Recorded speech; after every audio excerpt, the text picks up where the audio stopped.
Good morning, students. It is the second part of chemistry, that is chapter 8, chemical bonding. So we can continue today. Now we will look at some more ionic compounds. Ionic bonds are also formed between magnesium and chloride ions. The atomic number of magnesium is 12. Atomic number कितना है magnesium का? 12 है. ये रहा magnesium. Sodium के बाद magnesium. Atomic number 12, atomic mass 24 point something है ना. तो अब मैग्नीशियम और क्लोराइड की बात करने वाला है. क्लोरीन का ऑलरेडी पता है कितना 17 है ना. मैग्नीशियम का है 12, सोडियम का है 11, कार्बन का है कितना है 6 है. एटॉमिक नंबर कार्बन का 6 है. We know that for magnesium 282 to attain inert gas configuration 28, it will have to lose 2 electrons, but the chlorine atom needs only 1 electron to complete its octet. देखो अब क्या है, क्लोरीन को खाली हमने जैसा कि पहले देखा था, क्लोरीन को सिर्फ एक चार्ज पार्टिकल चाहिए जो कि क्या होगा, प्रोटॉन. लेकिन मैग्नीशियम के पास क्या है, 2 एक्स्ट्रा है. उसको अपने 2 इलेक्ट्रॉन लॉस करने स्टेबल होने के लिए. तो क्या होगा, Here 2 chloride atoms will take part in bond. तो हम 2 क्लोराइड एटम कंसिडर करेंगे. खाली एक क्लोरीन का जो एटॉमिक नंबर है वो है 17. अगर वो 2 हो जाए तो उसकी जो टेंडेंसी है, उसको जो चाहिए 2 इलेक्ट्रॉन्स चाहिए रहेंगे, 2 प्रोटॉन्स चाहिए रहेंगे. क्योंकि 17 में -1 आ रहा था अगर एक क्लोरीन है. तो इसी को Cl2 कर दें तो टेंडेंसी कितनी 2 हो जाएगी है ना. या फिर तो उन्होंने यही किया. This is why the formula of the compound is MgCl2. Can you tail value of charge on the magnesium ion. Magnesium ion में कितने चार्ज है, 2 एक्स्ट्रा प्रोटॉन है. ठीक है.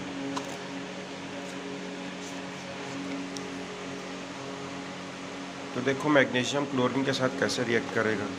287 ये एटॉमिक कॉन्फ़िगरेशन, और ये 282 किसका है, मैग्नीशियम का है.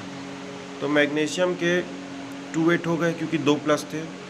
उसने दोनों क्लोरीन को दे दिया, 288 बन गए दोनों, इसलिए यहाँ पर 2 है. तो फिर वो दोनों का रिएक्शन के बाद क्या बना, मैग्नीशियम क्लोराइड. एटॉमिक कॉन्फ़िगरेशन, ठीक है. एलिमेंट का अगर कॉन्फ़िगरेशन आपको याद है तो ईजिली बन जाएगा है ना. वैसे एग्जांपल समझाने के लिए दिया गया है. और भी एग्जांपल है, जैसे कैल्शियम ऑक्साइड का है. कैल्शियम का एटॉमिक नंबर क्या है, देखो कैल्शियम का एटॉमिक नंबर क्या है. सोडियम मैग्नीशियम ये नीचे वाले में आएगा 4th में. Potassium calcium. कैल्शियम का एटॉमिक नंबर 20, एटॉमिक मास है 40.078 है ना. तो कैल्शियम का एटॉमिक नंबर कितना है, 20 है. तो ये कितना बन रहा है, 2882. 2 10 8 2 10 टोटल कितने हो रहे हैं, 20 हो रहे हैं. तो कैल्शियम एटम इतने हैं. अब ऑक्सीजन से कराना है रिएक्ट. ऑक्सीजन का एटॉमिक नंबर क्या है, 8 है. नाइट्रोजन के बाद आता है वो है ना. ये है 8, मॉलिक्यूलर वेट 16. ठीक है. तो ऑक्सीजन का होता है 28 होता है ऑक्सीजन का. इसके पास कितने इलेक्ट्रॉन है, एक्स्ट्रा इलेक्ट्रॉन बोलता हूँ, कितने प्रोटॉन है इसके पास, चार्ज पार्टिकल्स 2 है. एक्स्ट्रा 2 है ना. 288 भाई इसका कंप्लीट हो रहा है कैल्शियम का, लेकिन इसके पास एक्स्ट्रा 2 है बैलेंस इलेक्ट्रॉन या फिर प्रोटॉन है ना. तो फिर ये 26 ऑक्सीजन का है, 26 क्योंकि इसका एटॉमिक नंबर है 8. तो इसको कंप्लीट करने के लिए 2 इलेक्ट्रॉन चाहिए. तो कैल्शियम ऑक्साइड बन सकता है क्योंकि इसको भी 2 चाहिए, इसको भी 2 देने हैं. तो कैल्शियम अपने 2 चार्ज पार्टिकल्स रिलीज़ कर देगा और ऑक्सीजन उसको अट्रैक्ट कर लेगा. तो ये इसका भी हो गया फुलफिलमेंट, इसका भी हो गया. दोनों खुश है, मतलब कैल्शियम ऑक्साइड फॉर्म हो गया. लेकिन क्लोरीन में ऐसा नहीं हो रहा था क्योंकि क्लोरीन को 2 एक्स्ट्रा चाहिए थे, इसके पास एक ही थे देने के लिए है ना. नहीं, इसके पास 2 थे लेकिन क्लोरीन को एक ही चाहिए था, इसलिए. नेक्स्ट एग्जाम्पल किसका दिया है, अच्छा, जो ये लेविस थ्योरम है ना, उसको फॉलो कर रहे हैं। आप देख रहे होंगे जो डॉट डॉट डॉट यूज़ किया है ना, ये 2 डॉट ऑक्सीजन में, कैल्शियम में भी 2 डॉट है, ये लेविस थ्योरम है ना, ठीक है। केमिस्ट गिलबर्ट न्यूटन लेविस, तो ये है लेविस थ्योरम। वैसे ही इसने एल्युमिनियम का और क्लोरीन का कराया है। एल्युमिनियम का आप देख सकते हैं, ठीक है। एल्युमिनियम का कितना है एटॉमिक नंबर? 13 है। 26.9 मतलब 27 उसका एटॉमिक मास है। कितना है इसका? 13 है। 13 में क्या होगा? 2 8 3 रहेगा। 13 में 2 8 और 3 रहेगा, है ना। तो अगर 13 में 2 8, देखो इसका एटॉमिक नंबर कितना है? 13 है, तो हो जाएगा 2 8 3, ये 10 + 3। तो इसमें 3 क्या है? एक्स्ट्रा इलेक्ट्रॉन है। इसके पास है 17, इसका एटॉमिक नंबर है। इसको चाहिए 1 एक्स्ट्रा, क्योंकि इसका क्या लिखते हैं? 2 8, ठीक है, 2 8 7। तो इसको 1 इलेक्ट्रॉन चाहिए 2 8 8 बनने के लिए। इसको 3 इलेक्ट्रॉन लॉस करना है, तो इसको 3 टाइम्स लेंगे क्लोरीन को, तो ये बनेगा एल्युमिनियम क्लोराइड, ठीक है। वैसे ही और एग्जांपल दिए हुए। सोडियम का तो ऑलरेडी बता चुका हूँ मैं, ऑक्साइड के साथ रिएक्ट कर रहा है। ऑक्सीजन का जो कन्फिग्रेशन है वो क्या है? 2 8 है, सॉरी 2 6 है। ऑक्सीजन का जो कन्फिग्रेशन है वो कितना है? 2 6। सोडियम का 2 8 1 एक्स्ट्रा इसके पास इसको 2 चाहिए, लेकिन इसके पास 1 एक्स्ट्रा, इसको 2 चाहिए, तो इसको डबल करना पड़ेगा, ठीक है। Disodium oxide. अब वैलेंसी पढ़ना है हम लोग को, है ना, that is another topic. Valency क्या है? We saw many different example of how atoms of different elements loss और एक्सेप्ट इलेक्ट्रॉन्स। हमने बहुत सारे एग्जांपल देखे कि एटम लॉस हो कैसे हो रहे और, ठीक है, एक्सेप्ट कैसे हो रहे electrons. Achieve inert gas configuration, और इनर्ट गैस कन्फिग्रेशन आखिर मिल कैसे रहे, है ना। Therefore, we can understand valency in the following ways. Sodium has 1 electron in its valence shell. Valence shell मतलब ये आउटर मोस्ट शेल को ही वैलेंस शेल बोलते हैं, क्योंकि आउटर मोस्ट शेल में जो एक्स्ट्रा इलेक्ट्रॉन रहते हैं या फिर जो डेफिशिएंसी रहती है, कम होती है, इलेक्ट्रॉन की टेंडेंसी कम होती है, या तो उसको एक्सेप्ट करने या तो लॉस करने, ये दोनों टेंडेंसी होती है कोई भी एलिमेंट में, है ना। तो वैलेंसी उसी को बोलेंगे जो आउटर मोस्ट सेल में जितने इलेक्ट्रॉन्स हैं। कैल्शियम लूज 2 इलेक्ट्रॉन, देख लिया हमने। क्लोरीन में 7 इलेक्ट्रॉन्स है वैलेंस शेल में, है ना। तो इसको एक गेन करना है तो ये अपना ऑक्टेट कंप्लीट कर लेगा। जब वो 2 8 8 बनता है उसको ऑक्टेट बोलते हैं, कन्फिग्रेशन ऑक्टेट, जो जिसको क्या है कंप्लीट करना रहता है ड्यूरिंग केमिकल रिएक्शन, ठीक है। Valency tells us how many electrons will be lost और accepted.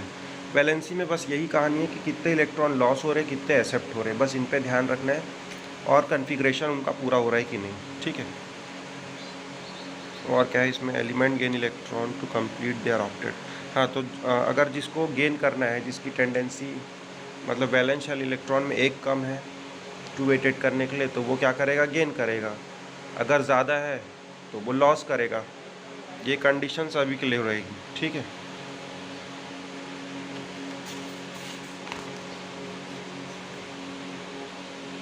We will consider the element carbon whose atomic number is 6 and electronic configuration is 2 4. If carbon loses 4 electrons to attain inert gas configuration similar to helium 2, then it is formed carbon 4 plus ion. On the other hand, if it gains 4 electrons to attain inert gas configuration similar to neon 2 8, then it will form C plus C4 minus. Carbon का atomic number क्या है सबसे पहले ये देखेंगे। तो carbon का atomic number क्या है? 6 है, ठीक है। तो कार्बन का एटॉमिक नंबर अगर 6 है तो इसके पास क्या है? एटॉमिक नंबर 6 है मतलब 2 4 4 इसके आउटर मोस्ट सेल में वैलेंस इलेक्ट्रॉन है, 4 इलेक्ट्रॉन है, तो ये क्या कर सकता है? इनर्ट गैस कन्फिग्रेशन को अटेंड कर सकता है, क्योंकि इनर्ट गैस जैसे कि हीलियम लेंगे, हीलियम का एटॉमिक नंबर है 2, तो इसके पास 2 रहेगा एक्स्ट्रा, है ना। तो क्या कर सकता है ये इनर्ट गैस के साथ रिएक्ट कर सकता है कार्बन, क्योंकि इसके पास 4 एक्स्ट्रा, या तो ये 4 दूसरे को दे सकता है या तो दूसरे से 4 ले सकता है ना। तो C4 plus ion. On the other hand it gains 4 electrons to attain inert gas configuration similar to neon. जैसे नियॉन का जो इलेक्ट्रॉनिक नंबर है वो है 10।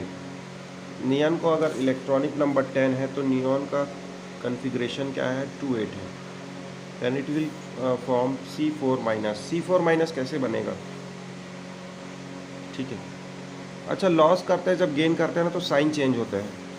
यहाँ पर देख सकते हैं C4 प्लस आयन है तो उसको इलेक्ट्रॉन क्या करना है, अटेन करना है। यहाँ पर C4- है मतलब उसको इलेक्ट्रॉन लॉस करना है। तो ये हीलियम के साथ बन सकता है रिएक्शन, इसका नियॉन के साथ बन सकता है, ऑक्सीजन के साथ तो बनता ही है, हमें जानते हैं, कार्बन डाइऑक्साइड, ठीक है। In both the cases ions formed are unstable, so both are not possible. दोनों केस में क्या है लेकिन अनस्टेबल रहेगा, मतलब 288 इलेक्ट्रॉनिक कन्फिग्रेशन कंप्लीट नहीं होगा। इसका 28 पहले से 4 इलेक्ट्रॉन अगर इससे ले भी लेता है तो 284 बनेगा, 288 नहीं बनेगा। जब तक 288 नहीं बनेगा वो स्टेबल नहीं होगा, इसलिए इस इलेक्ट्रॉनिक कन्फिग्रेशन है अनस्टेबल होगा, क्योंकि इसमें पॉसिबल नहीं है ना दोनों कार्बन, ना हीलियम के साथ पॉसिबल है ना ये नियॉन के साथ पॉसिबल है। क्योंकि 2 4 2 एक्स्ट्रा ले लेगा तो 2 6 होगा, 2 8 भी नहीं होगा, इसका कन्फिग्रेशन कंप्लीट नहीं होगा, है ना। चलो आगे देखते हैं। One alternative is the carbon sharing electron with other elements. What does sharing mean? Let us take the example of carbon tetrachloride. Carbon tetrachloride मतलब 4 क्लोराइड रहेंगे, 1 कार्बन रहेगा। अब इसमें हम समझते हैं कोवेलेंट बॉन्ड, है ना। 1 कार्बन एंड 4 क्लोरीन, 1 कार्बन है 4 क्लोरीन है। इसके पास 4 रहते हैं आउटर मोस्ट में, इसलिए लेविस थ्योरम में इसको 4 से आउटर मोस्ट जो वैलेंस इलेक्ट्रॉन रहते हैं उसी को लेविस थ्योरम में शो किया जाता है, like this 4 dots plus 4 into Cl कितने 4 है और ये है 1। Cl में देख सकते हैं बाहर के साथ है 2 4 6, एक ये है एक ये है, तो 4 क्लोरीन मिलके 1 1 कार्बन ले सकते, तो टेट्रा क्लोराइड बन जाएगा, है ना। कार्बन टेट्राक्लोराइड बन जाएगा क्योंकि 1 1 इलेक्ट्रॉन ये लेगा, एक ये लेगा, एक ये लेगा, एक ये, चारों 1 1 कंटेन कर लिए तो बन गया tetrachloride. Now we will look at the compound methane form by carbon and hydrogen. अब ऐसे ही हाइड्रोजन का भी है, देखो कार्बन है, अब इसमें बनेगा क्या, मीथेन बनेगा। मीथेन का फॉर्मूला होता है CH4, ठीक है। 1 कार्बन 4 हाइड्रोजन, हाइड्रोजन को भी एक चाहिए रहता है, हाइड्रोजन का एटॉमिक नंबर क्या है 1, ठीक है।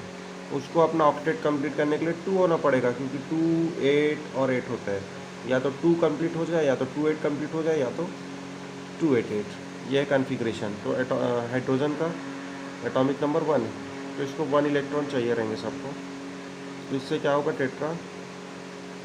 मीथेन बोलेंगे इसको ना। वैसे ही covalent bond in carbon oxygen के साथ, CO2 तो हमें पता ही है, जनरल फार्मूला है कार्बन डाइऑक्साइड, तो 2 ऑक्सीजन 1 कार्बन। अच्छा देखो कार्बन का क्या है 2 4 है, लेकिन ऑक्सीजन का क्या है एटॉमिक नंबर 8 है ना, तो 8 के लिए क्या बनेगा 2 और 6 बनेगा, ठीक है। तो 2 ऑक्सीजन रखने पड़ेंगे क्योंकि 6 बन रहा है, 2 ये ले लेगा इससे और 2 एक और ऑक्सीजन ले लेगा। यहाँ पर देख सकते हैं 2 2 इलेक्ट्रॉन ऑक्सीजन ने गेन किया और C ने लॉस किया, ठीक है। तो ये बनेगा कार्बन डाइऑक्साइड,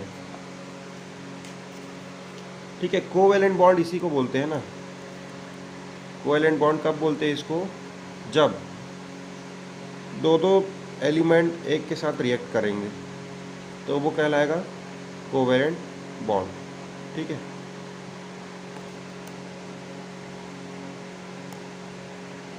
अब देखो जो ये साइन सब यूज़ कर रहे हैं उसका मतलब क्या है, उसको कब यूज़ करते हैं। 1 electron to form single bond, but in carbon dioxide molecule a double bond is present between the oxygen and carbon atom. Single and double bond between two atoms are shown by a single dash, double dash. ये जो दिख रहा है ना, ये double bond बना है, इसी को बोले कोवेलेंट बॉन्ड। क्योंकि डबल बॉन्ड के लिए साइन जो है इक्वल्स टू जैसा दिख रहा है, डबल डैश यूज़ करेंगे, इक्वल्स टू नहीं है, डबल डैश है। ये हो गया कोवेलेंट बॉन्ड, इसके साथ बन रहा है। अब वाटर में भी कोवेलेंट बॉन्ड बनता है, क्योंकि 2 हाइड्रोजन 1 ऑक्सीजन, है ना।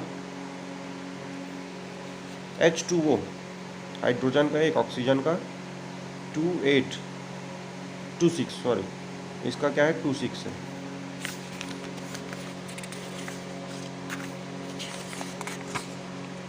ये हाइड्रोजन का तो हो गया। हाइड्रोजन के बाद नेक्स्ट इसका दिया है अमोनिया का दिया है, ठीक है।